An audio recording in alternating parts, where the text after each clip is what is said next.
Welcome, everyone, to my online book launch for His Girl, which came out yesterday, March 6th. And there's a few fun, interesting little facts about this book and why it means so much to me. But first of all, I'm going to show you the cover. So, this is the proof copy I received. I don't have my author copies in yet. They are supposed to arrive before my in person book launch.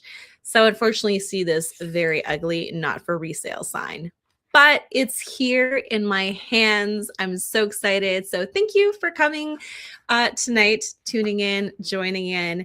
I'm going to share some notes about the book.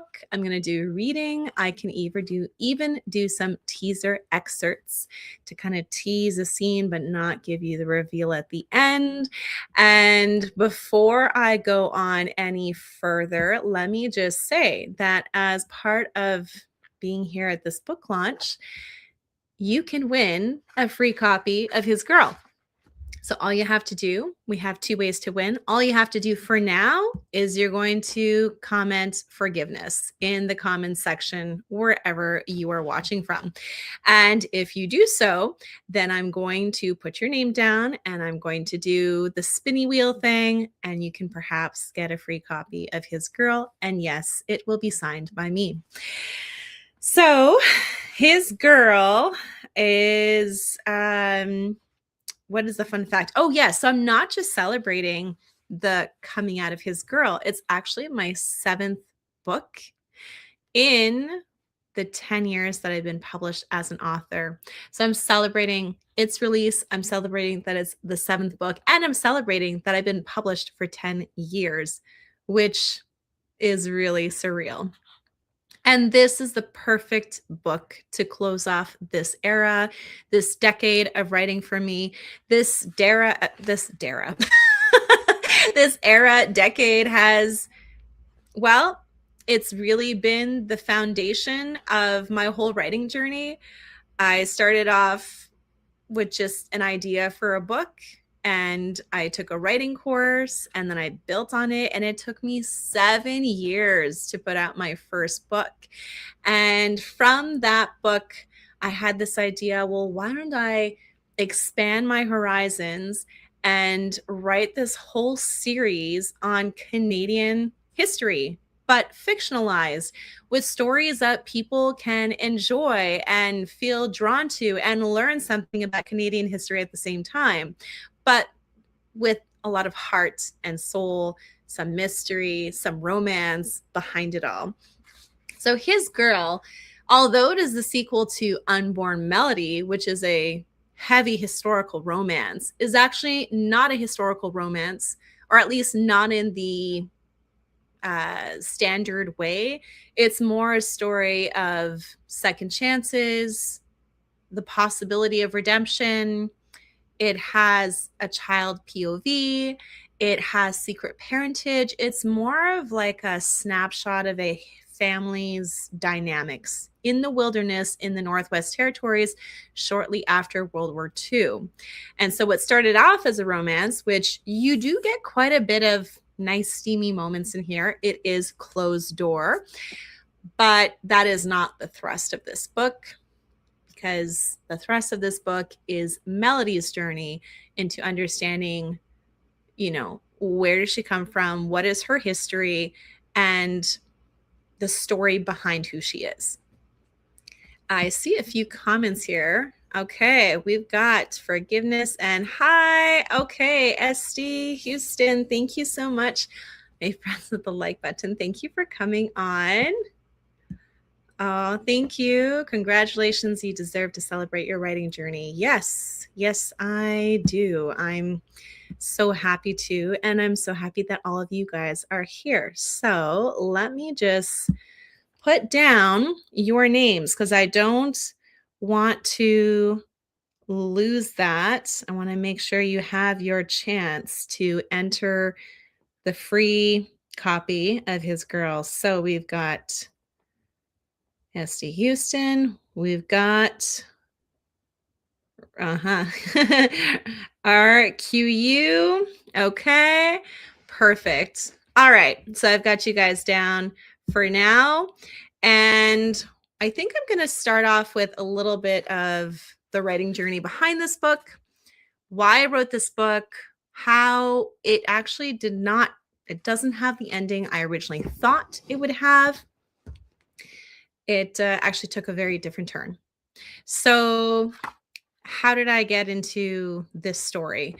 Well, at the end of Unborn Melody, you see that Eleanor returns to Seth. She realizes that Seth is the one that unconditionally loves her and whom she wants to build a life with. And she goes to Seth with her child, who is not Seth's child. He's not the biological father. And that's where the story ends. And I just knew that it needed to be propelled a few years later. And I really wanted Melody, who's the baby in Unborn Melody, to have her own point of view in this book. And it wasn't going to be about romance, as I said. That wasn't the main thrust, but more about what happens when someone from your past arrives and kind of shatters your world as you know it. And there's huge changes that come from it. And that's where His Girl comes from. Now you can see it's quite a bit of a short book. It's not very long. It is a novella, but there's quite a bit packed in here. A lot of moral dilemmas, a lot of figuring out family dynamics as new characters come into play and change those dynamics. And let me talk about the ending. So the inspiration for this ending actually came from a local writers group.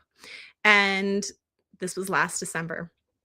So I was almost done writing it. I think I had maybe 3 or 4 chapters left. And we were talking about miracles at the writers group and just kind of throwing out questions of what are miracles? What do we believe about miracles? Why do we believe in miracles? And someone brought up the idea of, well, maybe the miracle is not what you think it is, or it's not, it just has a different ending than what you would thought. And then I thought, okay, that's it. Because my ending for this book was this neatly wrapped bow tie, super happy ending. But I realized that life is not like that many times. And maybe the miracle you hope for is not completely dependent on how you respond in that situation. But when you have other people at play, that complicates things. And then the ending was completely changed. But really, it's the ending that is supposed to be this book. So I can do a reading now if all of you would like that. And I just want to say thank you for coming. If you haven't liked and subscribed, please do.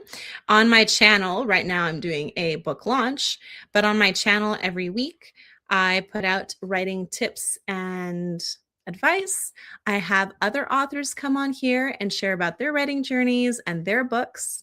So if you want more of that, then you can subscribe to that. Okay, so I'm going to start with the reading. And then I can do some teaser excerpts. And then if you have any questions, you can ask them and I would be happy to answer them. It can be anything to do with my writing, anything to do with this book, although I don't want to share too much because obviously you want to read the book. And yes, you can read it without having read Unborn Melody. I highly suggest you do read Unborn Melody.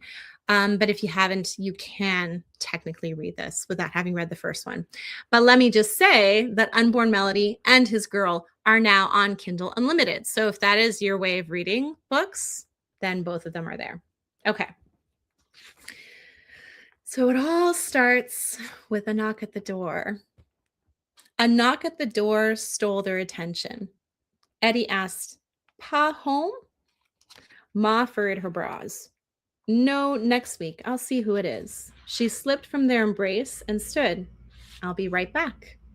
She padded toward the door and opened it a crack. Melody turned to Edward and said, Want to play with our animals?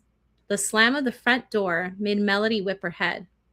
Ma, are you okay? And now this is from Eleanor's POV. An urgency to gather her children and flee surged in Eleanor's chest. She slipped back inside and leaned her back against the solid door, eyes squeezed shut and drawing shaky breaths. Ma, are you okay? Melody's voice penetrated the underwater cloudiness she felt trapped beneath. The children, they needed her more than she needed to deal with him. She pasted on a bright smile and wiped her sweaty palms on her jeans. Of course I'm okay. Mel, why don't you play an animal game with Ed for a couple of minutes? I'll just be right outside the store. Melody's eyes narrowed in confusion. Then she gave a small smile. Sure, Ma. Her fluster hadn't been enough to pull Edward's attention from his wooden animal figures carved by Uncles Tadsy and Yakison, receiving one for each Christmas and birthday.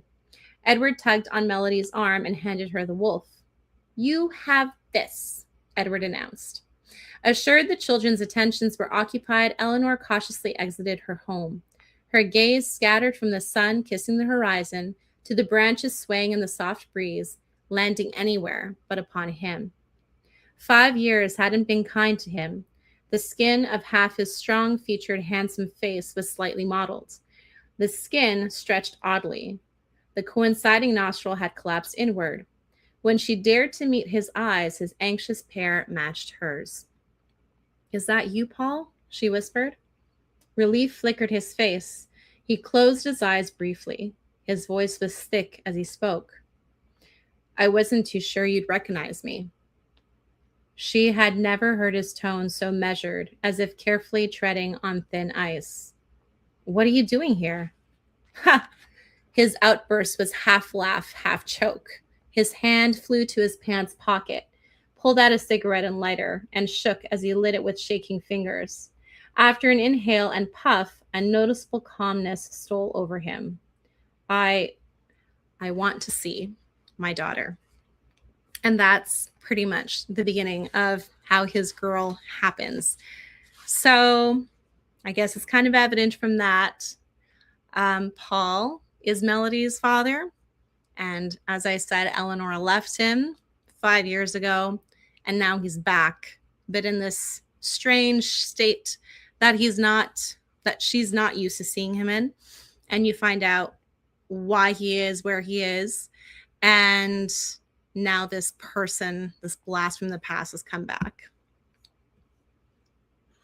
Oh, thank you, Priscilla. I can't wait to read it. I can't wait for you to read it. And then I did get that Paul is wanting to see Melody. Yeah. This is a good question. Thank you. Is there a particular message about confronting the past you want to convey? Is there a hopeful path forward? This is definitely a question I was trying to figure out, struggle with, because you actually have two opposites in this book. You have Eleanor, who sees a lot of herself in Paul, or sees, in Unborn Melody, it's a lot of Eleanor's arc where you see she comes from a broken past and she treats people with disdain.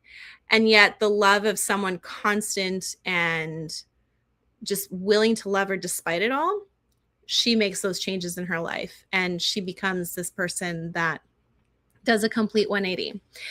Whereas now you have Paul, who seems to want to change. And so she sees that side of him that she thinks, oh, maybe he is changing, because he's this guy who just really cares about himself. He's selfish. He's very loose in all his ways. And he really didn't care about having his daughter around for 5 years. So she sees those two sides of him. Whereas you have Seth, her husband, who has a really long history with Paul. They were childhood friends. They did everything together. They went to American Technical College together. They worked together. But then Paul made many choices in Unborn Melody, which completely betrayed Seth and treated Eleanor in certain ways that were not right. And Seth fell in love with her. And so Seth is just completely turned off by Paul and doesn't want to give him a chance. So you have these two people where like one is willing to forgive and perhaps move forward because she sees that side of herself in Paul. And then you have someone else who just knows Paul inside out and does not want to give him an inch and wants to protect his family. So this whole journey is, well, how do you bring those two together? How do you forgive? How do you know who to trust properly? What boundaries do you set up? And what's funny is that when I wrote this, I didn't realize it would be a mirror for my life a year later. And that's why this book is also incredibly personal to me. Just it was a, what do you call that? A premonition of what was to come in my own life. Not every detail perfectly, but just a lot of these themes. So is there a hopeful path forward? I think that's what I definitely kind of go through with Seth and Eleanor. How do they work things out together? How do they see each other's perspectives? How do they still love each other and yet hear each other out and protect their family, but still have that openness inside them to forgive or to perhaps give a chance, a second chance. And the back actually says forgiveness is the gift of a new beginning. Okay, I realize this is not, yeah, you can't, it's backwards. I hope that that answered the question, because I don't want to give too many details of the arc of these characters.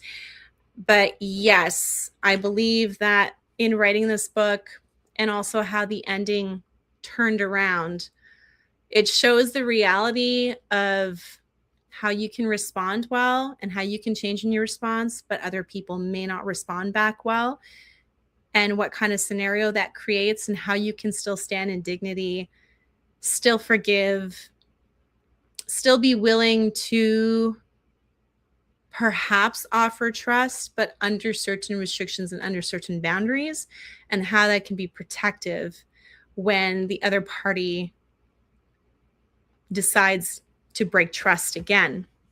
It's very tricky. It's very nuanced, which I have realized in my own life. Yeah, so that's, thank you for that question. That really was a great question.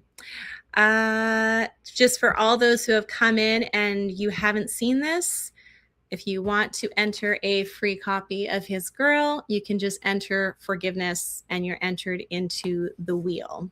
So I just want to make sure everybody gets that. Okay, I'm going to add, I see Priscilla, you've also put your forgiveness in there. So I'm just going to make sure that that's in there. All right.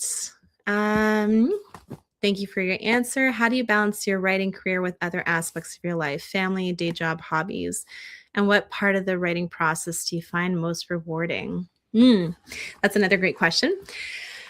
Okay, other aspects of my life. Well, it's kind of funny how this came out at this crazy time of my life where my life is in an upheaval in many ways, and there's a lot of changes. And yet, despite all those changes, I had a few close friends who said, no matter what you're going through, this book needs to come out because this theme, this story, this message needs to come out, especially at this time. Don't let your circumstances stop you from putting out with this message. And so, yeah, it was difficult. It was difficult to juggle everything. I've had to add, I'm just going to put your question up there so I make sure I get everything. I've had to add, a job into my life, a day job, my kids. So I'll kind of give maybe a brief snapshot of what my day looks like. I do have 7 kids and I homeschool them. So it's very full, my life, in the best of ways, but also in the most challenging of ways too. So I wake up in the morning, make breakfast for all my kids, and basically my whole morning is blocked off for my kids, teaching my kids. I have 2 kids who are in high school, and then the rest are grade 5, grade 3, and grade 1 with pre-K. And basically all morning, I'm just going from kid to kid. I'm teaching them their stuff, giving them independent work to do. And that's my morning. It's just teaching, teaching, teaching, making sure that they're caught up with their school, their quizzes, their tests, any other things that they need to get done with their school. And then now I have this day job that I need to do, and it's good. It's good. I can do it from home. So that gives me that flexibility that I need. Oh, I forgot to mention after school, it's lunch. And then I have my job. So pretty much the afternoon is just for my job, unless I'm taking my kids somewhere once a week. And then in the evenings, then I have to do supper and get them ready for bed and baths and all that stuff. So my day is gone. I used to go, I played around with different times of the day to write over the years. I was part of the 5 a.m. morning club for a little while. That was fun, but I don't know, something happened, and then I got off the 5 a.m. morning club, and I couldn't wake up at 5 anymore. I would probably have to go to bed super early for that to happen again, but because of now new circumstances in my life, that's just not gonna work. So, probably not gonna do that again. I used to also write in the afternoons, but now I can't because I have my day job. So pretty much my time to write, my time to write or edit or whatever it needs to get done with the book happens at night after I put the kids to bed. That's so maybe I get an hour, 2 hours. But basically, when you love something enough, you give it the time that it needs. And that's what I had to do for this book. And yeah, to get this out in the time that I wanted, which was March 6th, I had to basically give myself the publication date and then work backwards. Now I've published 7 books already, so I have a good idea of how long things take. So I need at least, 3 weeks for my author copies to come in. I need at least a week for my proof to come in, look it over before it gets published. And then I just move backward, reverse engineer to make sure that I get everything done that I need to get done. So that's how this came. It was just by organization, basically. You have to organize yourself if you're going to hit a certain date. If you're just going by the seat of your pants, then whatever, it doesn't matter. But I just knew that this was the right time to publish this book. And what part of the writing process do I find most rewarding? Oh, that's a hard question. Writing process, not editing. It's a different process altogether. I think I just love the first draft. It's messy, it's all over the place, but that's when the characters are really driving the story. And I tend to write by the seat of my pants. So I usually have a good idea of what my beginning is, my middle, and my end. But as you can see, the ending changed for this drastically. So even that can change too. And so, yeah, I'll have that very loose outline, but then everything in between, I don't know what's going on. So my characters drive it quite a bit. So I think that's what I love about my stories is the discovery part of writing the story. What is okay? There's a lot of moving parts with publishing a book. Yeah. Because you're not just publishing a book, you're marketing, you're having to do your social media. It's a lot. But if you love it, then I also love the first drafts. It's like reading a book for the first time. There's nothing like that first time. Yeah. And every time with every story, it's new. I'm an intuitive discovery writer too. Love it. Love it. Love it. I have had to do outlining because I have a co written book and there's 2 other ones coming up where I'm collaborating with other authors. So I do need to be stricter with my outlines because we all need to be on the same page of where we're going in the story. So it is fun too. I guess it's just more like instead of letting the words flow and take you where you want to go, it's more like where the concept's going to flow and take you where they want you to go. I think that's what it is.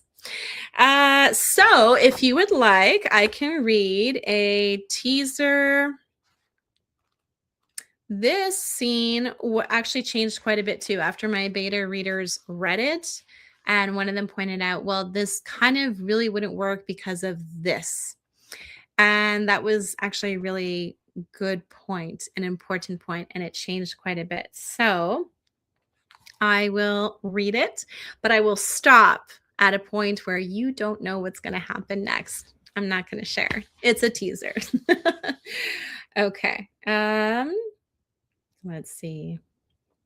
I'm just checking here for time. Okay. Because I do have a little game to play with all of you. It's fun. You get to know my answers. I get to know your answers. Okay. Let's see. Okay. This is from Seth's perspective. So the father. Uncle Paul, Melody gleefully shouted. She skipped toward him and put her arms around his waist. Looks like I'm joining you. Paul looked down, then away. Have a good evening, Eleanor. Thank you. Yeah, you too. She smiled and went inside the cabin. As they walked toward the meeting place at the river, Seth chewed on his lip. He was peeved Paul hadn't made things right with Eleanor. Not really. Paul's cowardice stung.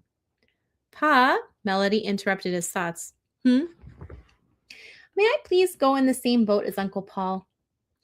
I would prefer you be in the same boat as me, just in case. Just this time, pretty please. His girl's blue eyes, Paul's eyes, twinkled as she pouted, lips that would never come from him. None of her features would ever mirror his. Seth relented. How about the three of us go together? Yay! Even better. Tadsy and Yakison were patiently waiting near the canoes with their poles. Seth steadied the canoe as Melody entered it. I'll be in the back, Paul said. In you go. Fine, Seth muttered. Once Paul pushed their canoe into the river, he grabbed his oar and they rowed toward Goose Island. Melody rowed with all her might, her tongue sticking out between her teeth. Seth, facing forward, heard Paul's calls of, "Great job," and "That's it." He felt a tug of old kinship. Half of him hated feeling it, and the other half ached for what had been lost. His plaguing thoughts distracted him from noticing a sudden wind that whipped around his hair wildly and made his eyes water. He heard a splash that sounded as if he were underwater. Melody! Paul's distraught shout broke Seth's inner turmoil, and he whipped his head around. Paul hunched over the canoe's side as he searched the unnaturally turbulent water slapping against it. His white knuckles gripped the gunwale as the craft precariously dipped toward the crests.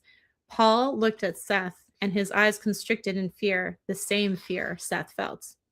Before Seth could drop his paddle, Paul dove headfirst into the water. And that's it. That's it for that little teaser. And I'm not going to say any more. So my little game that I have with all of you, let me get to it. Okay, it's a would you rather. So I'm going to put this out, and I would love for you to put what you would rather, and then I'm going to share my would you rather. How does that sound? Sounds fun? Okay. Now, all of these are I found all of these were pretty much impossible to pick because I would kind of pick okay, I'm not going to say my answer. I was about to say my answer. Okay. Before I do that, isn't this awesome?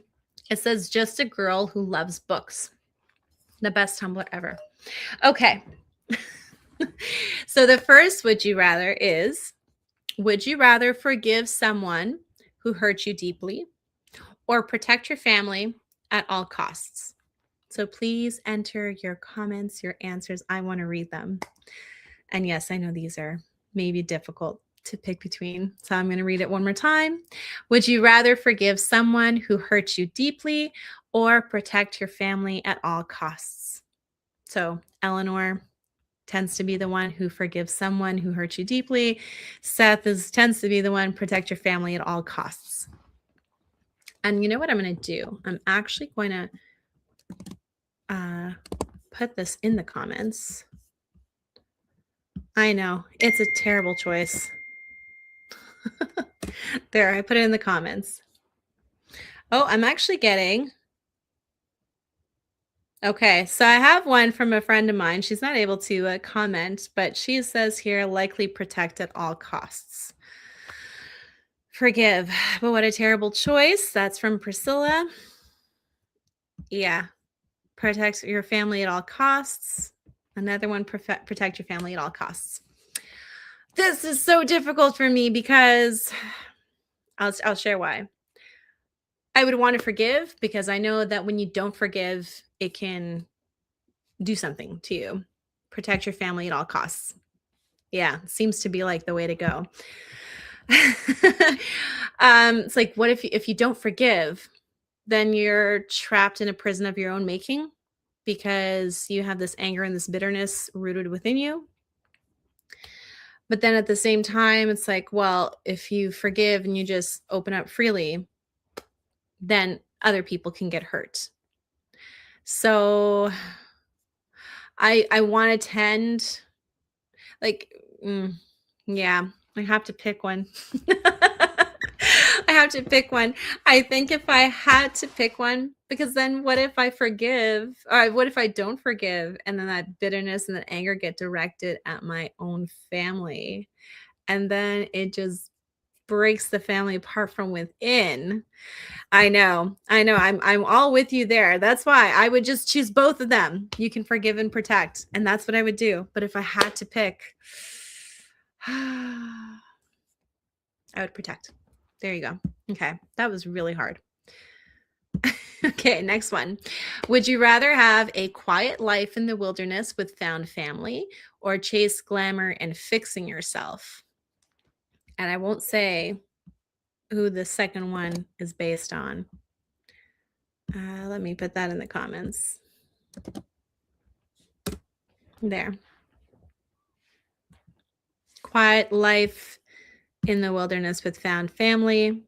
Yeah, I'm saying the same thing too. Just because I actually live in the country. I do live in a little hamlet, so I have some neighbors, but I'm quite removed from my neighbors. And I just love the quiet countryside where I can raise my family and I am close to town. But anyways, I just love that man, the Northwest Territories, they look beautiful. I did a lot of research for this book and Unborn Melody with that. And yeah, I think I would definitely choose to live there instead of like a city. hmm That's my answer too. I think this was the easiest one for me to come up with for an answer. Okay, let's see what the second one is. Oh, wait, we got another one. Yeah, quiet life with found family. hmm Exactly. Priscilla, I've never been glamorous. I do have to say though, I do like being glamorous from time to time. Like I also love going to see the city sometimes. And then it's fun to dress up. But if I had to choose, it's the quiet life. All right. Another one is I'm just gonna put this up in the comments right away so you can all read it. Would you rather keep a painful secret from your child or tell the truth and risk heartbreak? This one's an incredibly difficult one for me to pick because, yeah, again, it's kind of hitting close to personal life here. So, but it's definitely one to wrestle with. Depends on what the secret is. Yeah, for sure. What if it's like the worst secret ever? It is tough. Would you rather keep a painful secret from your child or tell the truth and risk heartbreak? So, in this book, that's definitely a thing, but there's a time to keep the secret, and then there's a time for the truth to come out. Yeah, and that's it. Keep the secret. No need to saddle a child with an adult secret. Exactly. Not telling them until they are an adult and can maturely think through the information. Yeah, that's part about, protecting our kids, right? Because they're kids. And I think sometimes, too many times, maybe we parents or adults are like, oh, yeah, the kids can handle it, but no, they can't. Or um, it really doesn't help them. But yeah, that's what I'm doing too. I'm kind of like, again, both in this scenario. But yeah, I think I would, if I had to pick, I would do a painful secret. I would hide it, and then when they're not a child, you can tell them. And then I have this one's a fun one, not too heavy, because along with there are a lot of heavy themes in this book, but along with heavy themes, I hope that in this book there's those moments where it's like, oh, this is nice and safe and peaceful. And this is how I would like to slow down my life and my moments and do these things with my kids and my family. And this is, let's see here. The last question. Would you rather? Oh, wait, we forgot an answer. I would ask myself, is it truly beneficial and are they ready to receive it? It's less about being secretive than providing healthy boundaries. Exactly. Very well said. Couldn't have said it better myself. So the last one is, would you rather go fishing with Seth and Melody or learn to weave baskets with Nana? I didn't bring up Nana, the character, but Ness Nana is actually the Dene tribe's matriarch. And you see her at the beginning with Melody. She's looking after her grandchildren, and the grandchildren are learning to weave birch baskets from Nana, which is, part of their tradition and culture. So which would you pick? All right, so we have fishing, and I'll give everyone else some time. This one actually was a little bit difficult for me to pick between. I've fished before, but I've never woven a basket, so I'd rather learn something new. Baskets. Weave baskets. Yeah. I've never gone fishing, so I think it would be a fun thing to try, but at the same time, like a basket, well, okay, yes, you can fish and then eat the fish and enjoy it that way, but the basket like stays forever if you do a good job, right? So I think I would weave the basket too, and just do something that is part of my heritage as well. So that this is good. I need something to put the fish in. Okay, so let's choose both. We weave the basket first, then we go fishing. How does that sound to everyone? That's very, very good. So that's it for that. Oh, I know. So good. Yeah, so there you go. I've shared a little teaser. I've done a reading. Thank you. Oh, wait. We got some collaboration here. I go fishing, you weave. That's great. Sounds good.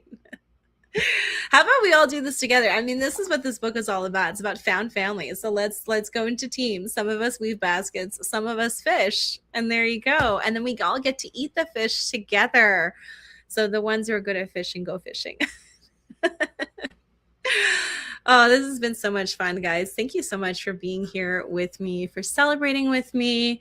When the book came out yesterday, it was a rough day. I wasn't able to fully appreciate the celebration, but you are making it special. You are helping me celebrate. Yeah, I love that. Thank you guys for being here. This is so great. I'm loving it. I hope that when you read this book, it touches your heart like it touched mine when I was reading it. And now looking back and seeing the message that comes through in this book and how it impacts my life and how it can potentially impact other people's lives. This book just really means everything. Oh, thank you. Yes, I am having a good celebration day today, and all of you were a part of that. That just is so special for me. Yeah, I'm gonna close off because I know, people have evenings too. I don't want to take all your time, but I'm gonna close off by saying that this book is a special end of an era for me. There's a new era coming where there is so much amazing things coming my way, despite having had to go through a lot. Yay. Congratulations. Thank you so much. And I'm looking forward to it. I'm looking forward to all the new things coming, all the new challenges, the new books. I'm still going to continue the Canadian Reminiscence series. But next book is going to have this completely different, well, It's still going to have my voice. It's just going to be very different because it's covering Saskatchewan. So I'm moving into the prairies now, which is interesting. And it's going to cover a little bit more of culture clash, politics in the late 1800s. And so I'm really looking forward to getting into that, but not yet. For now, I'm just going to be doing some research on that. Thank you. I have another book that I'm focusing on this year with a co-author that I'm really excited to write and publish at the end of this year. So that is the goal.